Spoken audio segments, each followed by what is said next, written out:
오늘 우리에게 주실 하나님의 말씀은 요한복음 15장 1절로 7절까지 보겠습니다. 신약성경 요한복음 15장 1절로 7절, 오늘 주님 안에 거하는 기쁨이라는 제목으로 요한복음 15장 1절로 7절 말씀을 보겠습니다. 이는 오늘 우리에게 주시는 하나님의 말씀입니다. 나는 참 포도나무요 내 아버지는 농부라. 물은 내게 붙어 있어 열매를 맺지 아니하는 가지는 아버지께서 그것을 제거해 버리시고 무릇 열매를 맺는 가지는 더 열매를 맺게 하려 하여 그것을 깨끗하게 하시느니라. 너희는 내가 일러준 말로 이미 깨끗하여졌으니 내 안에 거하라. 나도 너희 안에 거하리라. 가지가 포도나무에 붙어 있지 아니하면 스스로 열매를 맺을 수 없음 같이 너희도 내 안에 있지 아니하면 그러하리라. 나는 포도나무요 너희는 가지라.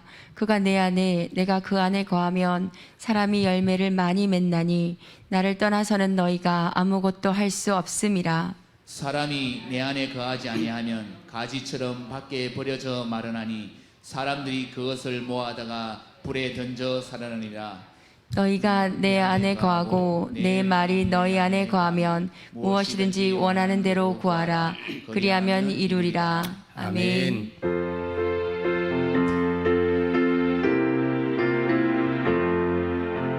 주님 우리의 마음을 여시오 말씀을 깨닫게 하옵소서. 아멘. 우리 교회는 오늘도 가정 예배와 또 다 함께 모여 예배하는 모임으로 드리고 있습니다. 다 함께 모여 예배하는 자리에 사도행전 2장에 그 말씀이 나오고요, 가정에서 드리는, 집에서 드리는 예배도 사도행전에 함께 기록되어 있습니다. 사도행전 2장 1절로 2절 말씀을 보시면 오순절 날이 이미름에 그들이 다 같이 한 곳에 모였더니 라고 말씀하고 있어요. 다 같이 한 곳에 모여 함께 예배하고 합심하여 기도하는 것 하나님이 기뻐하시고 그곳에 성령의 강력한 임재가 있었습니다. 2절 말씀 이하에 보면 호련히 하늘로부터 급하고 강한 바람 같은 소리가 있어 그들이 앉은 온 집에 가득하였다. 다 함께 모였었는데 그 당시는 교회당이라고 하는 것이 만들기 전이었기 때문에 가정집에, 마가의 다락방 같은 집에 모여 있었습니다. 그래서 가정은 작은 교회이고 교회는 큰 가정과 같은 것입니다. 가정과 교회는 뗄래야 뗄 수가 없는 한 자리에 묶여 있었어요. 초기 교회 때는 집이 곧 교회이고 교회가 곧 집이기도 하고, 그래서 다 함께 모였던 그 자리, 또 온 집에 앉아있는 그 자리에 성령의 강력한 임재가 있었습니다. 오늘도 사랑하는 성도들의 가정과 또 함께 예배하는 이 자리에 하나님의 강한 임재가 있을 줄을 믿으시기 바랍니다. 사도행전 2장 44절 46절에도 보면 믿는 사람이 다 함께 있어, 믿는 사람이 다 함께 있어가지고 서로 물건을 통용하고 서로 물건을 나누고 서로 돕고 그렇게 함께함으로 또 나누는 은혜가 있었죠. 45절에는 또한 날마다 마음을 같이 하여 성전에 모이기를 힘쓰고 집에서 떡을 떼며 기쁨과 순전한 마음으로 음식을 먹고, 하나님의 거룩한 성전에 모이는 것도 있었고 또 집에서 떡을 함께 나누어 먹으면서, 즉 성찬식 비슷한 애찬식을 하면서 함께 말씀을 나눴다는 뜻이죠. 아무튼 성전과 집, 교회와 집, 가정과 다 함께 모여는 예배는 초대교로부터 출발했고 지금까지 그렇게 유지되어야 되는 줄 압니다. 코로나가 아니더라도 가정에서 말씀을 보고 설교를 듣고 기도하는 것들은 뗄래야 뗄 수 없는 우리의 동전의 양면과 같이 되어야 돼요. 특별한 것이 되면 안 되는 것입니다. 성전과 집 두 가지 형태가 다 기록하고 있기 때문에 공통점은 모였다는 거죠. 가족끼리 모이든지 온 교우들이 모이든지 함께 다 함께 모였다. 그리고 성령님께서 함께 하셔서 역사하셨다. 여러분 집에서도 우리 교회 가운데도 성령의 역사와 임재를 믿으시고 경험하기를 주의 이름으로 축원합니다. 성전이든 집이든 이곳 성도들과 함께이든 가족들과 함께 있든 모이기를 힘썼을 뿐 아니라 그곳에 하나님의 영은 시공간을 초월하여 같이 계셨다는 사실이죠. 그럴 때 성령님의 충만한 임재를 경험했고 방언의 은사와 통역의 은사, 말씀이 귀에 들려지는 은사, 그리고 그곳에 사도들의 가르침이 있었고 사도들의 손을 통해서 표적과 기사가 막 나타났습니다. 또한 이웃 사람들로부터 칭송을 받게 되자 많은 사람들이 구원을 받게 되었다, 그렇게 말씀하고 있어요. 총체적인 하나님의 역사와 성도들의 열심히 어우러진 교회가 초대교회의 모습이었습니다.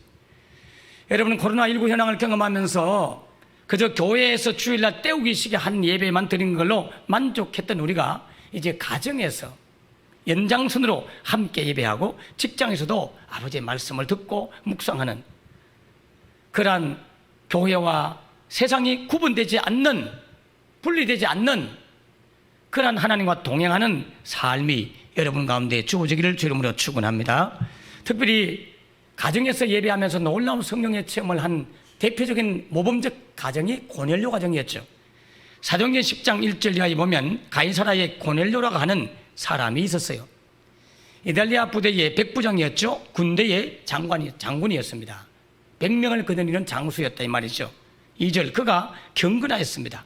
온 집안과 더불어 집안의 친지들, 가족들, 친지들, 그리고 하인들 다 포함해서 온 집안과 더불어 하나님을 경외했다.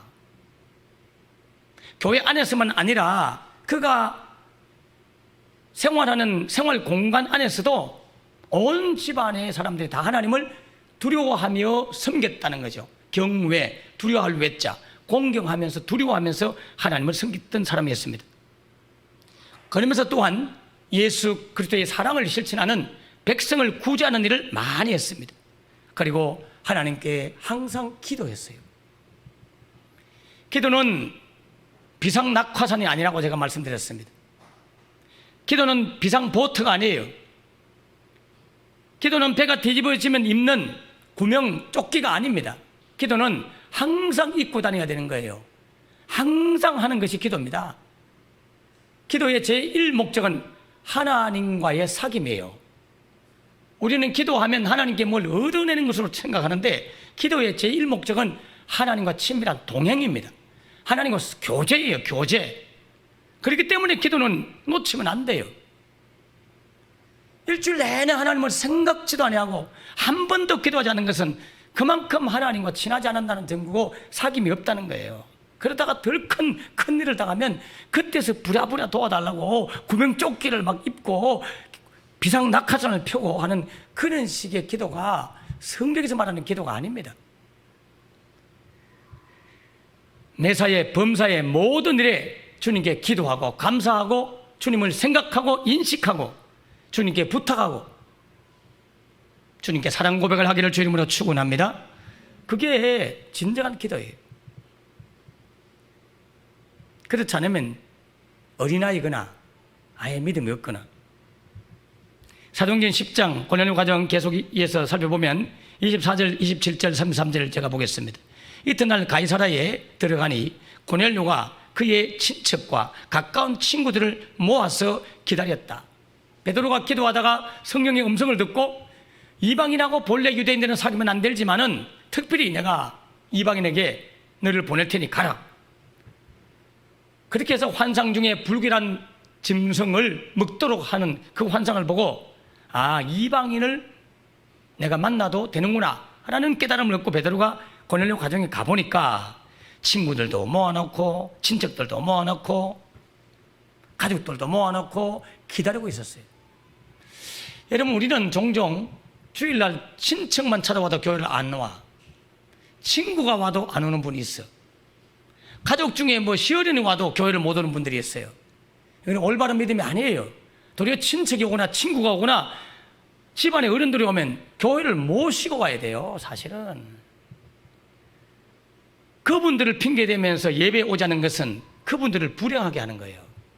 그분들이 없었다면 교회 왔을 거 아니야. 하나님이 그분들을 제거해버리면 어떡하려고 그래요.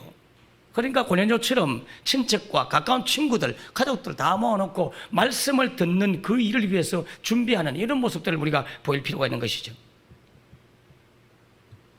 그래서 이제 베드로가 들어가서 그들과 더불어 이제 대화를 합니다. 아니, 어떻게 나를 데리고 왔느냐? 종을 보내서 나를 왜 초청했느냐?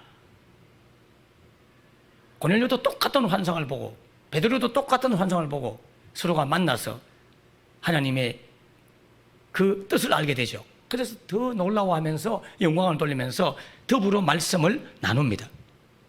27절, 더불어 말하며 들어가 여러 사람이 모인 것을 보고 40장 사도행전 33절을 보시면 24장 10장 33절이죠. 내가 곧 당신에게 사람을 보냈는데 오셨으니 잘 하셨습니다. 이제 우리는 중요해요. 주께서 당신에게 명하신 모든 것을 듣고자 하여, 주께서 당신에게 명하신 모든 것을 듣고자 하여. 베드로는 통로입니다. 도구입니다. 도구를 보면 안 돼요. 통로 보면 안 돼요. 그 통로 뒤에 명하신 주님을 보셔야 돼요. 설교자를 보면 안 돼요. 설교자를 보는 사람은 설교자가 마음에 들면 은혜 받고, 싫으면 은혜 못 받고, 좋을 때는 은혜 받고, 기분 나쁘면 은혜 못 받고, 이게 하나님 바라보고 예배 안 하는 거예요. 주님을 보시기를 주님은 추구합니다. 저나 여러분이나 허물이 많고 연약해요. 저는 도구일 뿐이에요. 도구로 쓰임받기 위해서, 그리고 수도꼭지 역할, 수도관 역할을 하기 위해서 끊임없이 가정에서든 어디서든지 주님 앞에 기도하면서 그렇게 말씀을 준비할 뿐이죠. 주께서 당신에게 말씀하신 그 말씀을 우리가 듣겠습니다. 그 모든 것을 듣고자 합니다. 주님이 명하신 그 말씀을 듣고자 합니다. 그리고 그 다음에 중요합니다. 우리는 다 따라하세요. 하나님 앞에 있나이다. 하나님 앞에 있나이다. 우리는 다 하나님 앞에 있나이다. 코람데오. 여기 코람데오 나오는 거예요. 하나님 앞에. 여러분 가정에 계십니까? 하나님 앞에 있습니다. 그 집에 있는 게 아니고요. 교회 와 있습니까? 교회에 있는 게 아니에요. 제가 설교하잖아요. 여러분 앞에 있는 게 아니에요. 저는 하나님 앞에 있는 거예요. 여러분도 하나님 앞에 있는 거예요. 우리 모두는 하나님 앞에 있는 거예요. 하나님 앞에 있기 때문에 불경스럽고 사심이 있는 악한 마음을 품은 의도와 불순한 동기로 말씀을 전할 수가 없어요. 여러분께 뭔가 행위를 강조하고 막 흥금을 뜯어내기 위한 그런 불순한 동기라든지 여러분을 그냥 일방적인 감정으로 책망하고 욕하려고 그렇게 사용할 수가 없어요. 아버지 앞에 있기 때문에. 비록 여러분의 가슴을 찌르고 마음을 아프게 하는 메시지가 전거돼도 그것은 하나님의 아픈 가슴으로, 아버지의 아픈 사랑으로 말씀을 전하는 거지 무슨 감정이 있어 기도하겠어요. 저는 여러분이 이 자리에 온 분을 잘 몰라요. 제가 누구 왔는지 지금 정신을 차리고 가만히 봐도 보슬이를 알겠고, 성부 집사 알겠고, 박원석 집사님, 김기숙 집사님 알겠고, 저대인은 솔직히 잘 모르겠고, 포음이 김정자 검사님 같고, 그 다음 잘 모르겠어요. 이현주 집사인가? 맞나요? 이렇게 정신을 차리고 이렇게 유심히 보면 유사한 형태를 보고 할 뿐이에요. 그래서 의도적으로 제가 잘 안 보려고 해요. 왜? 보면 아이고야, 김 집사님의 삶을 아는데 내가 이거 전가하는 것이 어쩌다가 또 이게 또 탁 맞아떨어지냐? 아니, 내 잘못 오해받으면 또 저 양반도 삐지는 거 아니야? 이런 생각이 들 수 있기 때문에 에라 막 삐지든지 말든지 은혜 받든지 말든지 난 몰라. 그냥 난 전할 뿐이야. 나는 당신 보고 전한 게 아니니까, 하나님 앞에서 전한 거니까, 이런 의식을 가지고 제가 전하기 때문에 사실 누가 깊숙이 왔는지 잘 모릅니다. 안 보려고도 하고요. 하나님 앞에 있는 거예요. 하나님 앞에. 여러분도 주님 앞에 서십시오. 너 목사 앞에 있으면 안 돼요. 그게 육신의 말로 들리는 거예요. 그러면 하나님의 계시와 예언의 말씀으로 안 들리는 거예요. 범브란트 목사님이 루마니아 감옥에서 수십 년 동안 독방 생활하는 가운데 깨달은 게 뭐냐? 혼자 열심히 설교하고 열심히 설교 준비해서 계속 혼자 설교했대요. 왜냐? 처음에는 몰랐는데 성부, 성자, 성령님이 듣고 계신 걸 알았대요. 둘째, 설교는 자기가 듣는다는 걸 알았대요. 자기가 사는 거예요, 자기가. 그리고 하나님이 듣고 계신 걸 알고 두렵고 떨림으로 준비해서 열심히 설교를 했대요. 주님의 검증을 받으면서. 그러니까 자기 영이 사는 거예요. 저는 하나님 앞에서 제게 설교하고 있는 거예요. 저에게. 제가 양심에 끄리끼미는 것은 할 수가 없어요. 눌려가지고.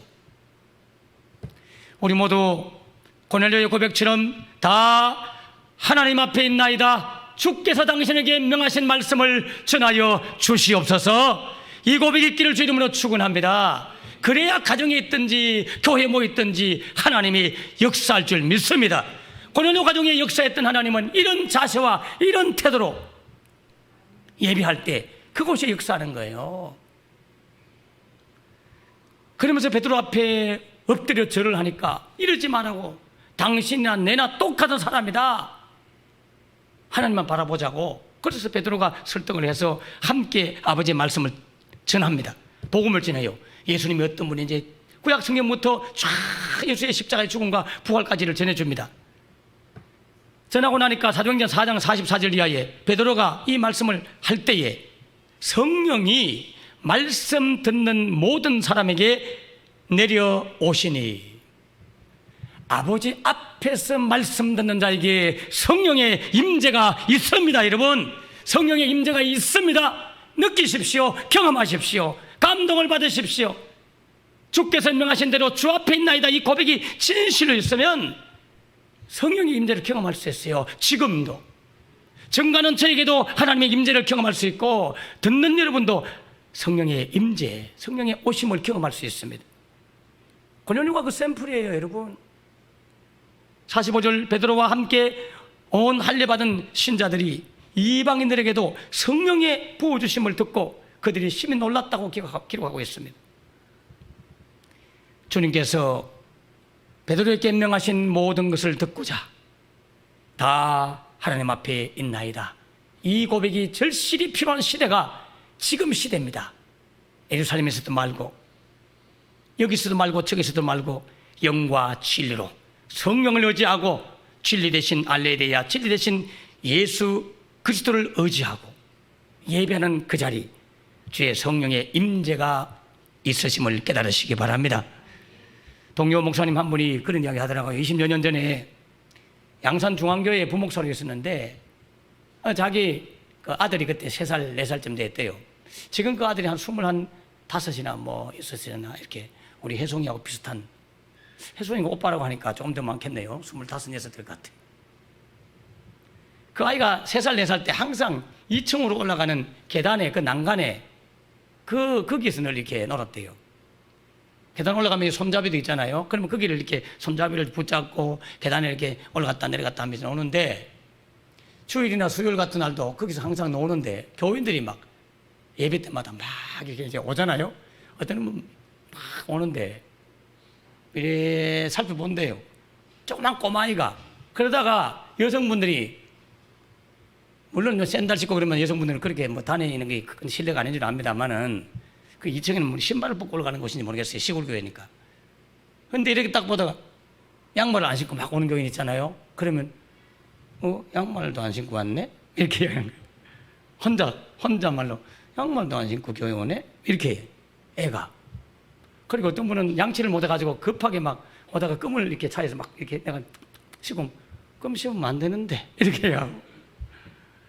그 예배 시간 이미 시작돼서 목사님이 찬양 인도하고 있는데 막 늦게 들어오잖아요. 그러면 예배 벌써 시작했는데. 그리고 그걸 사모님은 몰랐대요. 나중에 권사님, 집사님들이 와서 아이고 이름이 그 결인가 그래. 결이가 그 조그만 꼬마이가 그렇게 이야기하는 거 보고 깜짝 놀랐다면서 하는 말이, 애들이 안 보는 것들도 다 보고 모르는 것 같아도 다 한대. 조심해야 된대. 이렇게 이야기했다는 거예요. 제가 그 말 들으면서 이런 생각이 들었어요. 그 어른들은 애를 의식하고 그 아이는 하나님을 의식했구나. 여러분, 주님을 의식하기를 축원합니다. 주님 앞에 있습니다, 여러분. 애 눈 무서워서, 애가 말하는 게 무서워서 다음부터 양말을 신고 껌을 씹지 않고 지각하지 않고 그렇게 다니는 게 아니고, 그 아이가 하나님을 의식한 것처럼. 그 아이는 조금 더 초등학교 다닐 때는 뭐 통도사라든지 이런 데 이제 학교에서 수학여행 가듯이 이렇게 구경을 하러 가잖아요. 그러면 자기는 그게 싫다고, 나는 다른 종교 싫고 우상도 싫고 그래서 안 본다고, 아이들은 가서 막 보고 절도 하는 놈들 있고 이런데 씨는 항상 눈을 이렇게 다녔대. 이렇게. 그래서 엄마가, 사모님이, 야 괜찮아, 문화재야, 봐도 돼. 싫어, 나 싫어 하면서 이렇게. 지금 학교 교사하려고 준비하고 있는 아이인데, 여러분, 어린아이 그 순수한 하나님을 향한 믿음, 하나님을 생각하는 믿음, 주님 앞에 서 있는 자가 되기를 주님은 축원합니다. 여러분, 오늘 우리는 항상 하나님을 생각하지 않고 예배하는 우리의 모습을 늘 살펴보면서 주님과 함께 더불어 예배하고 있음을 의심하지 말고 꼭 인식하고 그렇게 예배하면 좋겠어요. 본문 요한복음은 사도 요한이 기록한 말씀이잖아요. 근데 이 요한이 기록할 이 당시는 요한 나이가 한 100살 이상 넘었을 거예요, 제가 봐서는. 왜냐하면 이 기록 연대가 AD, 예수님 성천하고 난 이후로부터 예수님 나이가 한 95세 정도 이후에 보통 기록한 걸로, 90년 이후에 기록한 걸로 보거든요. 요한이 제자로 부름받았을 때 한 20세 젊었거든요, 요한은. 이렇게 비교해 보면 예수님 90 얼마니까 예수님 떠난 지가 한 60년 가까이 지난 거잖아요. 그러면 요한이 적어도, 아무리 적어도 80, 90, 100세 가까이 돼요. 90 이상은 됐을 거예요. 다른 사도들은 다 돌아가시고 사도 요한이 최고로 사셨거든요. 그때 기록한 거예요. 5개의 성경을 기록하잖아요.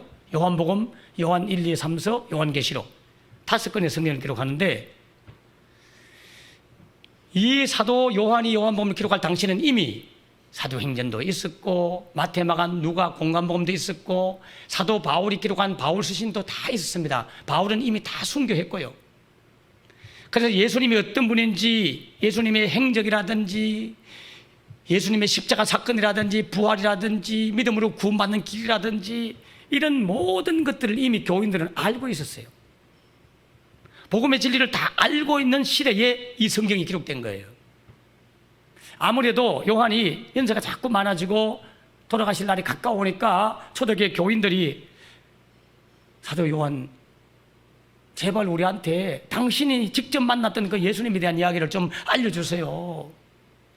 당신은 직접 예수님을 대면했고 보았고 만져만지고 같이 먹고 마시며 잠을 자면서 예수님의 그 비유를 듣고 천국 한나라의 비밀을 듣고 그렇게 예수님을 직접 대면한 분이잖아요. 그러니까 다른 분들도 다 나름대로 예수님에 대한 이야기를 기록했는데 당신도 우리한테 뭔가 말씀을 좀 남겨주고 가세요. 그렇게 강청했을 가능성도 많아요. 우리라고도 그렇게 부탁 안 하겠어요? 언제 떠날지 모르는데. 제가 서울서 부천에서 목회할 때 한 교인이 심장병이 그냥 예수 이름으로 딱 기도해서 나와버리니까 그 초신자 가족들이, 구역 식구들이 신방을 딱 가는 순간 우르르 몰려와가지고, 목사님은 부목사님이기 때문에 언제 우리 곁을 떠날지 모릅니다. 우리한테 사인을 하나 해주세요. 제가 이래도 사인까지 해준 목사입니다. 여러분 아시긴 아세요. 에? 제가 언제 떠날지 모르기 때문에 자기 교회 담임 목사가 아니니까 가시기 전에 사인을 좀 해달라고. 우리 구역장님이 평생 고통했던 심장병이 그 김집사라고 계신데 나와버린 걸 보고 너무 놀랐다는 거예요. 내가 한 능력이 아니고 주님이 한 거다. 나도 모른다, 나왔는지 안 나왔는지. 주님이 한 거니까 그래도 사인을 좀 해달라고. 사인은 안 되겠고 내 성경 구절 하나씩 알려줄게. 그래서 딱 기도하고 들려지는 음성 탁탁탁 적어줬어요. 그걸 액자로 만들어가지고 자기 집에 가훈으로 그렇게 한 5명, 6명 구역 식구들이 다 만든 걸 보고 왔습니다. 헤어질 걸 알고는 뭔가를 부탁하는 거죠. 사랑하고 존경하면. 사도 요한 당연한 것 아니겠어요? 여러분 같으면 부탁 안 했겠어요? 저라도 부탁했겠다. 사인을 해주든지 예수님에 대한 이야기를 좀 더 많이 남겨주든지. 그래서 사도 요한이 말씀을 기록합니다. 모든 것이 다 완비되고 준비되고 예수님에 대한 이야기가 다 이미 알고 있는데도 불구하고 요한이 말씀을 기록해서 이제 전해주죠. 사람들이 기대했을 겁니다. 신비롭고 새롭고 특별하고 놀라운 말씀을 딱 기대하고 성경을 봤는데 다 아는 거였어요. 그리고 특별히 요한이 기록의 목적을 딱 밝힙니다. 그게 요한복음 20장 31절이죠. 성경 한번 같이 읽어볼까요? 같이 읽겠습니다. 오직 이것을 기록함은 너희로 예수께서 하나님의 아들 그리스도이심을 믿게 하려 하며 또 너희로 믿고 그 이름을 힘입어 생명을 얻게 하려 함이라. 아멘. 여러분 다 아는 거죠? 한마디로 말하면 예수님이 누구인가를 이 문장 안에 다 들어있어요. 한마디로 사도 요한의 설교의 핵심은 예수님이 누구냐? 예수님은 이런 분이다. 이게 설교의 주제였어요. 신비롭고 특별하고 막 생활 속에 어떤 막 대단한 우리의 삶의 지혜라든지 성공하는 비법이라든지 복을 받는 방법이라든지 그런 거 다 필요 없고 예수님이 누군가 그걸 설명했어요. 첫째, 예수는 하나님의 아들이시다. 히오스, 하나님의 아들. 둘째, 예수는 그리스도이시다. 크라이스토스, 크리스토스. 지저스 이즈 크리스토스. 예수님은 구세주이시다. 셋째, 예수는 바로 믿음의 대상자이시다. 넷째, 예수는 바로 믿음의 결과인 영원한 생명을 주시는 분이다. 오직 예수 이야기밖에 없어요. 예수 이야기만 했어요. 예수님 이야기만. 가장 흔하고 가장 자주 듣는 말씀이지만 가장 중요한 말씀이죠. 한마디로 말하면 예수님 잘 믿으면 좋겠다. 예수님을 좀 바르게 잘 믿으면 좋겠다. 특별하고 신비하고 새로운 것이 아니야. 예수님을 잘 믿어. 그러나 우리는 특별한 걸 원하죠. 새로운 걸 원하죠. 내 삶에 지혜를 주고 삶에 유익을 주는 어떤 메시지를 원하죠. 마음에 위로받는 걸 원하죠. 평안을 주는 걸 원하죠. 기도 응답 해결의 방법을 원하죠. 그러나 사도 요한은 한마디로 예수님 그분만 알면 돼. 그분이나 똑바로 알아. 그 말씀을 지금 전하고 있는 것이에요. 오늘 본문은 바로 그 예수님 그분을 이야기하는 내용이 요한복음 15장이에요. 그분이 중요하다. 그분하고 붙어 있어야 돼. 여러분 15장은 예수님께서 마지막 마가의 다락방에서 라스트 서프라고 하는 최후의 만찬 성찬식을 거행하시고 제자들과 함께 겟세마네 동산으로 기도하러 가시는 길에 포도원의 포도를 보고 비유로 말씀하신 것이요. 하나님은 농부시고 예수님 당신은 포도나무고 너희는 가지다. 가지가 포도나무에 붙어있지 않으면 절로 과실을 맺을 수 없다. 너희도 가서 과실을 많이 맺으라. 그러면 아버지께서 참 영광을 받고 기뻐한다. 뭐 이런 말씀이죠. 여러분 농부가 농사를 지을 때 바라는 게 뭐가 있겠어요? 포도 농사를 지을 때 바라는 게 뭐겠어요? 열매겠죠. 열매 당연히 풍성한 열매입니다. 하나님도 마찬가지예요. 하나님의 뜻이 뭐냐? 그건 열매입니다. 열매. 여러분이 열매 맺는 삶을 살기를 원해요. 그러나 여러분 열매를 맺는 일에 있어서 우리가 반드시 기억해야 할 중요한 사실이 있습니다. 열매는 가지 끝에 있죠. 예. 열매는 가지 끝에 있습니다. 꽃에 열매가 맺혔잖아요. 이 가지의 끝에 열매가 있어요. 모든 사람은 이 열매에 집중합니다. 꽃나무면 꽃에 집중하고 이 열매에 집중하죠. 끝에 집중해요.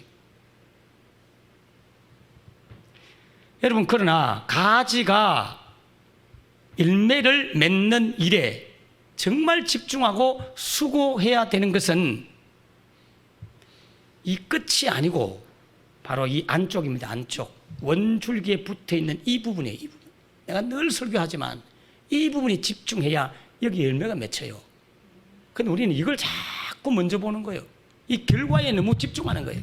이 결과에 떨어질까 봐 막 늘 합격, 불합격, 성공, 실패, 치유됨, 아니면 죽음, 살고 죽음, 열매, 결과가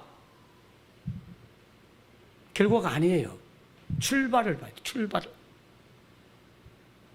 우리의 역량을 집중해야 될 것은 끝이 아니라 사실은 우리의 모든 역량은 바로 이 앞부분, 예수, 사도 요한이 전하고 싶었던 그 예수님과 붙어 있느냐 안 붙어 있느냐. 여러분, 우리가 이 열매에 집중할수록 번아웃 됩니다. 열매에 자꾸 집중하고 성과에 집중하고 결과에 집중하면 번아웃 된다는 거예요. 제가 왜 우리 무역지들한테 뭐 몇 명 전되느냐 막 숫자 같은 잘 묻지 않고 그거 막 안 하는 줄 아세요? 그거 하면 스트레스 받고 번아웃 돼요. 아니, 한 명을 예수님께 붙이고 예수 잘 믿도록 하고, 그래서 예수님을 전해야 될 자로 세우면 그 아이들이 나가서 입소문을 해서 전도가 되지. 그냥 결과인 이것만 집중하면요, 오늘부터 1인당 교회 올 때마다 2만 원씩 돈만 주면 아이들이 줄을 설 거예요. 아니, 5천 원 돈만 줘도 노인들이 줄을 설 겁니다. 결과에만 집중하면 어떤 수단과 방법을 다 동원해도 돼요. 우리는 끝이 아니라 안쪽인, 줄리기 쪽인 그쪽에 신경을 써야 돼요. 여러분이 교회를 많이 하면 할수록요, 선교사나 목회자들이 열심히 일을 하면 결과가 많고 열매가 맺어질 것 같죠? 그럴수록 충만하지 못하고요, 기쁨이 있지 못하고요, 짜증나고요, 힘들고요, 짐으로 느껴지고요, 번아웃 된다니까. 기쁨도 사라지고 즐거움도 사라지고 탈진해버립니다. 탈진. 웃음도 사라지고 마음은 점점 메말라질 수 있어요. 여러분이 활동하는 모든 프로그램, 여러분이 움직이고 있는 모든 것들, 거기에서 관심을 가져야 될 것은 그 프로그램 안에서도 예수님께 집중해야 돼요. 그렇지 않고 일만 열심히 하면 그 일이 짐이 된다니까. 식당에서 열심히 식사 봉사를 하고 교회에서 청소를 해도 예수님을 의식하고 그분께 집중하고 하셔야 돼요.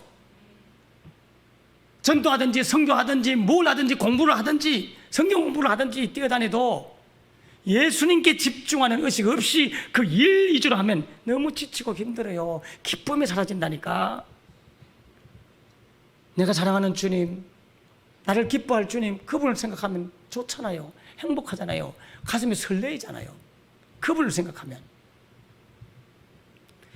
누가복음 13장 6절 9절에도 보면 거기 한 농부가 자기 포도원에 포도나무를 심었죠. 그래서 1년, 2년, 3년을 기다렸는데 열매가 없어요. 주인이 도끼를 가지고 찍어버려야 되겠다 하는 순간 그 과원을 관리하는 관리자, 과원지기가 주인님 그러지 마십시오. 제가 좀 애를 써보겠습니다 하고는 그 과원지기가 했던 일은 바로 두 가지인데, 하나는 그 무화나무 또는 포도나무, 그런 과일나무의 주위를 깊이 팠어요. 주위를 깊이 팠어요. 기름을 담을 수도 있고 물을 담을 수도 있는 그릇을 준비한 거예요. 그릇을, 마음 그릇을 먼저, 은혜 받을 그릇을 먼저 준비해야 돼요. 그리고 거기에다가 기름을 넣었어요. 열매가 맺혀지는 끝 부분을 신경 쓴 게 아니라 도리어 뿌리 부분을 신경 썼다 이 말이에요. 뿌리 부분. 그럴 때 그 열매가 맺혀지게 된 것이죠. 바로 뿌리 부분.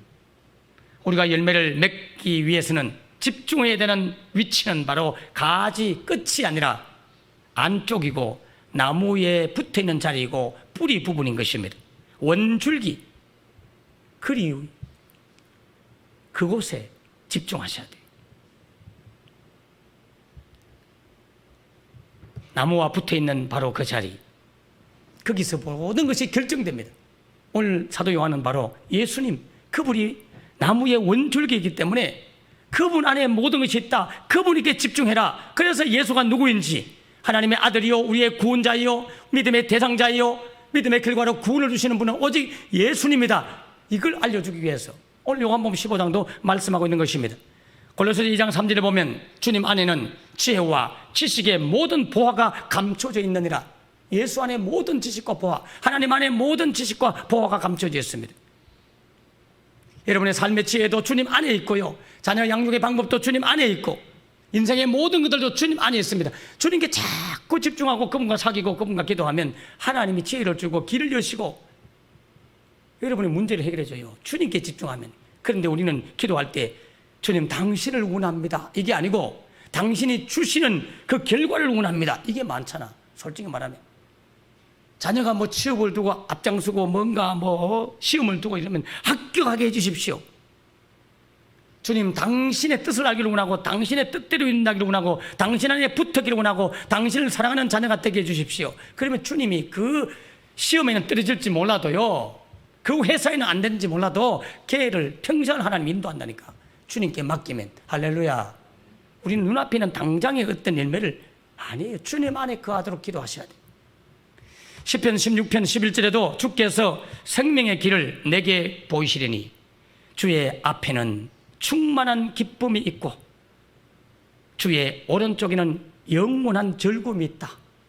여러분, 주님께 충만한 기쁨이 있고 영원한 즐거움이 있다는 거예요. 요한복음 1장 4절에도 주님 안에 생명이 있었으니 이 생명은 사람들의 빛이다. 예수님 안에 모든 것이 있습니다.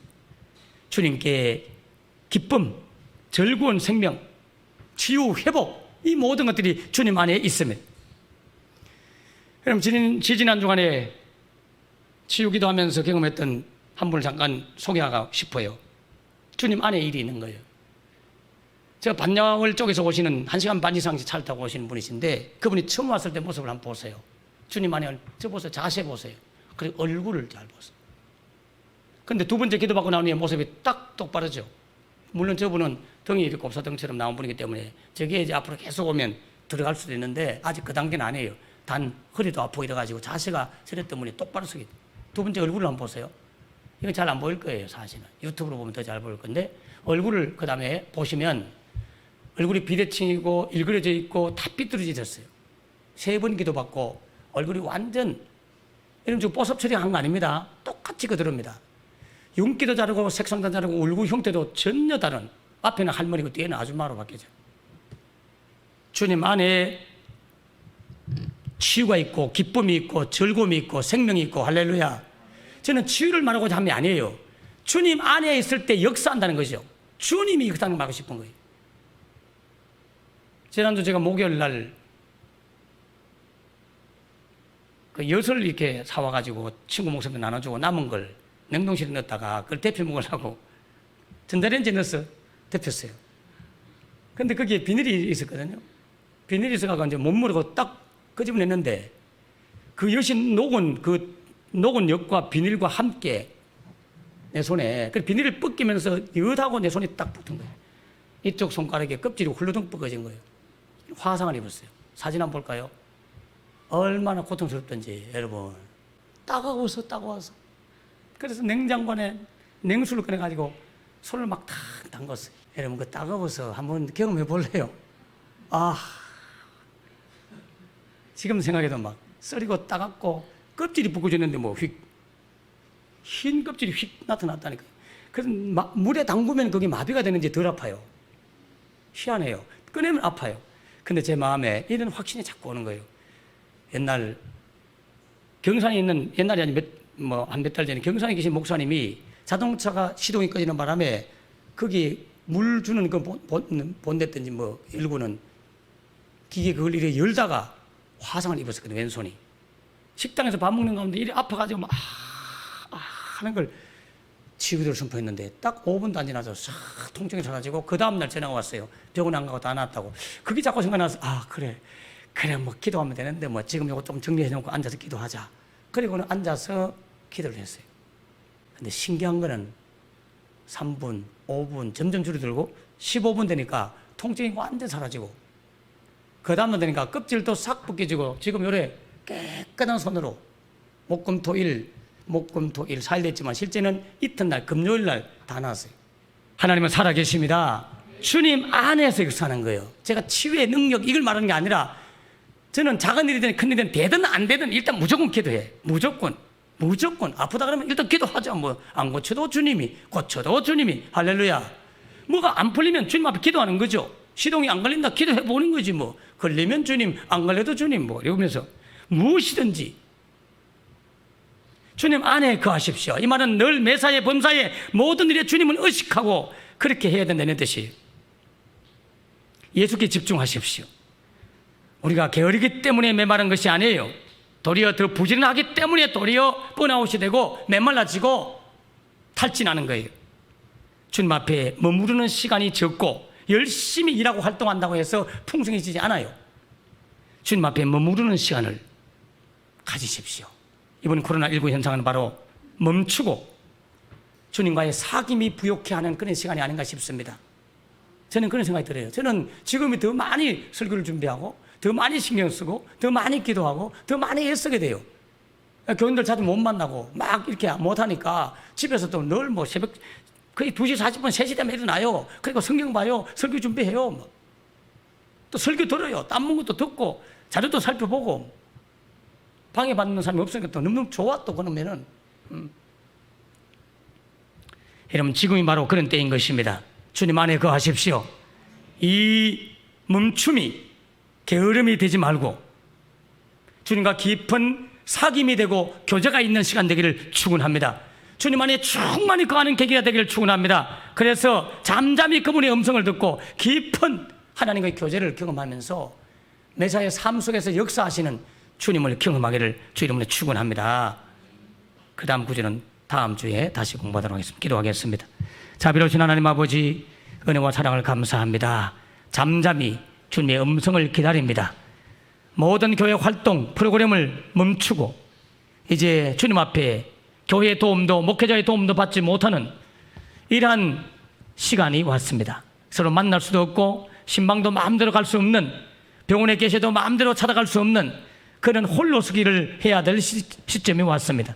주님은 어느 곳에나 같이 계시오니 주님 앞에 서게 하여 주시옵소서. 주님 앞에 살게 하여 주시옵소서. 주님 앞에 행하게 하여 주시옵소서. 주님 앞에서 음성을 듣게 하시고 주님과 사귀며 교제하며 주님과 깊은 동행을 통해서 메말라가고 고갈되던 우리의 영이 더 풍성케 되게 하여 주시옵소서. 할렐루야 감사하고 예수님 이름으로 간절히 기도하옵나이다. 아멘.